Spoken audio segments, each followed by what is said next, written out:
Have you ever come across abbreviations like DP, RTD, or PLC on complex plant drawings and found yourself scratching your head, wondering what they actually mean? You're not alone. These technical terms can be confusing, especially if you're new to instrumentation or just starting out in the industry.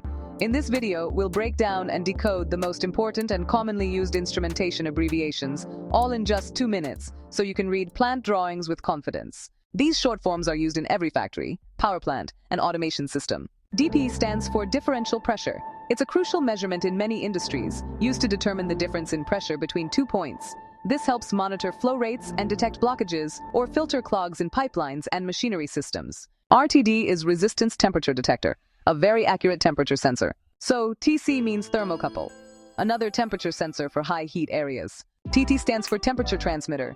It sends temperature data to control systems. LT is Level Transmitter, measures liquid level in tanks. FT is Flow Transmitter. It measures fluid flow rate in pipelines.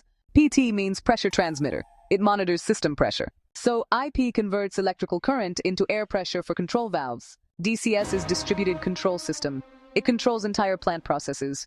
PLC is Programmable Logic Controller, the brain of industrial automation. If you're a quality or new product development engineer, and you're looking to truly strengthen your technical expertise, then mastering diagrams like this isn't just helpful, it's absolutely essential.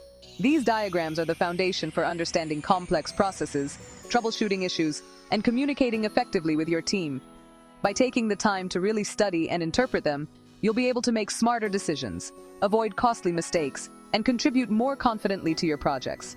Whether you're just starting out or have years of experience, there's always something new to learn from these technical drawings. So, keep pushing yourself to learn, keep striving to improve your skills, and always look for ways to engineer smarter solutions. Your growth never stops.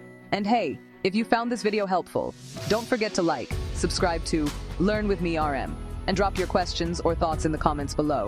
Your engagement helps us create even better content for you.